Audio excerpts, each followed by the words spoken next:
cellule familiale, par exemple. Ça fait sauter la cellule familiale, ça fait sauter la vieille conception de la famille.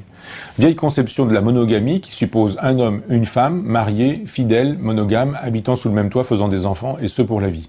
C'est un modèle qui ne marche pas. Tout le monde trompe tout le monde. Tout le monde couche avec tout le monde. Chacun trompe quiconque dès qu'il en a la possibilité et dès qu'on l'assure de l'impunité de son adultère. C'est vrai aussi pour le philosophe? Pourquoi j'échapperais à ça? C'est vrai pour tout le monde. Ça marche comme ça depuis le début de l'humanité. Et ça marchera comme ça jusqu'à la fin de l'humanité. Nous sommes des êtres de désir, avec des envies, des pulsions, et soit on s'interdit de vivre ces désirs-là, soit on les vit, mais en cachette, en se dissimulant toutes ces choses-là. Donc je dis, la famille, redéfinissons-la autrement. Moi, je suis hétérosexuel, je ne suis pas homosexuel du tout, simplement je pense que les homosexuels montrent comment on peut refaire une famille. Comment un couple d'homosexuels peut repenser différemment la famille. Pas besoin d'un homme et d'une femme. Ça peut être deux hommes, ça peut être deux femmes.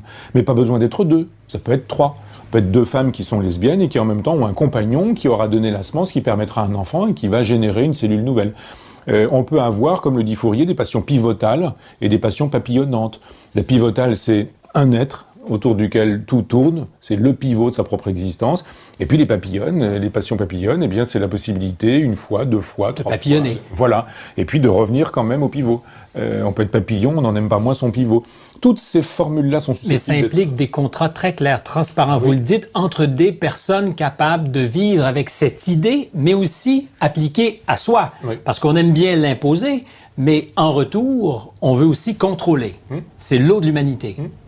Et ça demande une espèce de... Il faut être clair sur soi, clair sur son désir. Puis il faut être grand avec les autres. Bien sûr, et en même temps, puisqu'on ne s'arrache pas totalement à la nature et aux lois de l'éthologie, je ne crois pas, moi, qu'on puisse ne pas être jaloux. Les gens qui disent « je suis pas jaloux, ça n'existe pas, j'ai pas le fantasme du Alors comment on fait la discrétion, vous dites? Voilà, c'est-à-dire que, on se met dans la position de ne jamais avoir à l'être, jaloux. C'est-à-dire, pour le dire concrètement, n'allez pas chercher dans le portable de la femme que vous aimez les textos qu'elle a envoyés, ne regardez pas dans son sac ce que sont n'allez pas au-devant des ennuis ou des difficultés. Donc ne vous mettez pas dans la peau d'avoir à souffrir et vous n'aurez pas à souffrir. Quand Simone de Beauvoir et Sartre fabriquent un couple qui est construit sur la transparence, je pense qu'ils commettent une erreur. Parce que la transparence, c'est douloureux. On fait souffrir tout le monde. On voit bien que Simone de Beauvoir, elle souffre.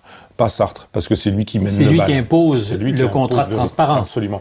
Et puis toutes les jeunes filles qui sont là, et que Simone de Beauvoir rabat dans le lit de Sartre, et qu'elle utilise parfois même pour voir comment ça marche, elles souffrent. Elles sont dans la douleur, elles sont dans la souffrance. On ne peut pas objectiver des gens et leur dire que ce sont des objets. Donc ça suppose de la discrétion, de la pudeur, du secret, du contrat, du langage, des propositions en disant « Attention, je ne te propose pas ceci si je te propose cela. Si je passe une soirée avec toi, c'est une soirée, c'est pas la vie. Si nous nous retrouvons sous la couette dans un quart d'heure, ça ne veut pas dire qu'on va faire des enfants et qu'on va vivre ensemble jusqu'à la fin de mon existence. » Dès la chose dite, dès le contrat passé, il me semble que on peut construire des histoires, puis après on dit oui, on dit non, on veut pas, on est d'accord, on n'est pas d'accord.